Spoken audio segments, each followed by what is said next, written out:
Right. ఎమ్మెల్యేలు, ఎమ్మెల్సీలు సభ్యులందరూ కూడా కలిసి ఒకే వేదిక మీద దాదాపు 150 మంది పైగా ఒక ఇందిరాగాంధీ స్టేడియంలో అయితే వివిధ రకాల స్పోర్ట్స్ అన్ని కూడా ఆడుతున్న పరిస్థితి, చాలా ఉత్సాహంగా, ఇటు యంగ్ యువత కంటే కూడా చాలా ఉత్సాహంగా ఆడుతున్న పరిస్థితి అయితే ఉంది.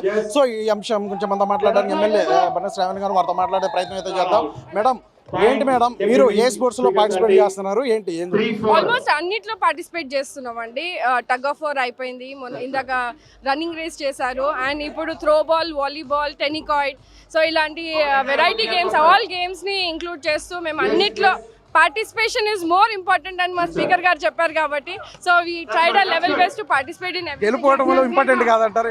డెఫినెట్లీ కాదండి, participation is definitely more important. ఇప్పుడు శాప్ ఆధ్వర్యంలో Andhra Pradesh legislatives meet, sports meet ని గత సంవత్సరం కూడా చూసారు. ఈ సంవత్సరం కూడా చాలా అద్భుతంగా ఎనర్జెటిక్గా ఈసారి స్టార్ట్ అయింది, and inspiring to many youngsters in the state అండి. ఎందుకంటే స్పోర్ట్స్ రంగంలో డెఫినెట్గా ఇలాంటి మీట్స్ని కండక్ట్ చేస్తున్నాం.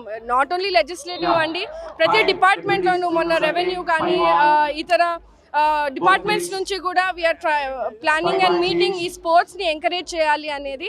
అండ్ బ్యాక్ ఇన్ మా కాన్స్టిట్యున్సీలో కూడా ఆఫ్టర్ దిస్ మీట్ మేము కూడా స్పోర్ట్స్ని పెద్ద ఎత్తున ప్రమోట్ చేయాలనేది, and we being legislative assembly నుంచి ఉన్నటువంటి ప్రతినిధులుగా డెఫినెట్గా ఒక ఇన్స్పిరేషన్గా ఉండాలి, ప్రతి స్పోర్ట్స్లో ఒక పార్టిసిపేషన్ ఉండాలి అని ఈసారి అందరం కూడా డెఫినెట్గా ఒక పని ఒత్తిడితో అందరం పని చేస్తాము. అండ్ డెఫినెట్గా ఇది ఒక relaxation time for next 3 days. చాలా హ్యాపీగా ఉందండి. 365 days కూడా ప్రజల్లో ఎప్పుడు కూడా ఉంటారు, అనేక సమస్యలు, ప్రజా సమస్యలు తెలుసు, వారి యొక్క ప్రజల్లో ఉంటూ కూడా ఒక స్ట్రెస్ అనేది కూడా చాలా స్థాయిలో కూడా ఉంటుంది. ఈ యొక్క 3 రోజులు అంటే ఏడాదికి సంబంధించి 1, 2, 3 రోజులకు సంబంధించి ఏది స్పోర్ట్స్ మీట్కి సంబంధించి, సో మీరు ఎలా ఫీల్ అవుతున్నారు? ఆ యొక్క స్ట్రెస్ బడన్ నుంచి ఈ రిలాక్స్ మోడ్లోకి వచ్చిన నేపథ్యం ఆటోమేటిక్గా ఎట్లా ఫీల్ అవుతున్నారు? ఏంటి? డెఫినెట్లీ నీడెడ్ అండి, మచ్ నీడెడ్. ఇంత రన్నింగ్ వరల్డ్లో మేము చేస్తున్నటువంటి వర్క్ కానీ, అండ్ ఆంధ్ర రాష్ట్రంలో ఉన్నటువంటి పరిస్థితుల్లో పని ఒత్తిడి అనేది డెఫినెట్గా ఉండింది. ఎందుకంటే గత వైసీపీ ప్రభుత్వంలో చేసినటువంటి విధ్వంస పరిపాలన నుంచి ఇప్పుడు గాడిలో పెడుతూ ఇప్పుడు ఒక సిస్టంలోకి వచ్చి తీసుకొని వెళ్తున్న సమయంలో, అండ్ డెఫినెట్గా ఈ 3 days స్పోర్ట్స్ మీట్ చాలా relaxing. And to all the MLAs అండి, ఎందుకంటే డెఫినెట్గా మేము ఏదైతే పని చేస్తున్నామో ఆన్ ఫీల్డ్లో ఉన్నప్పుడు మాకు కూడా ఒక రిలాక్సేషన్ టైం, ఫ్యామిలీ టైం ఉండి ఇలా స్పోర్ట్స్ని ప్రమోట్ చేస్తుంటే ఒక పాజిటివ్ వేలో ఈరోజు యూత్ని ఎంకరేజ్ చేస్తూ ముందుకు వెళ్తున్నాం. So to be a part of this చాలా చాలా హ్యాపీగా ఉంది. చివరి చెప్పండి, ఈ శాసనసభ్యులకు సంబంధించి ప్రధానంగా చూస్తే ఇటు 11 మంది ఎమ్మెల్యేలు కూడా ఉన్నారు ప్రతిపక్షం నుంచి, ప్రధానంగా ప్రతిపక్షం నుంచి.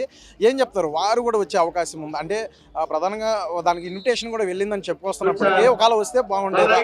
ఏంటి ఆ వెర్షన్ నుంచి ఏ కామెంట్ చేస్తారు అసలు మీరు ఆ ఎమ్మెల్యేల గురించి? ఏం కామెంట్ చేస్తామండి, అసెంబ్లీకి ప్రజా సమస్యల మీద మాట్లాడడానికి అసెంబ్లీకి రాలేదు.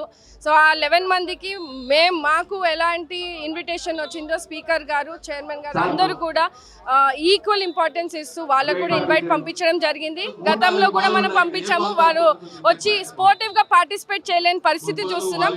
సో వాళ్ళ మానసిక పరిస్థితి అందరికీ తెలుసు రాష్ట్రంలో. So we are doing a level best to be a part of it. Thank you.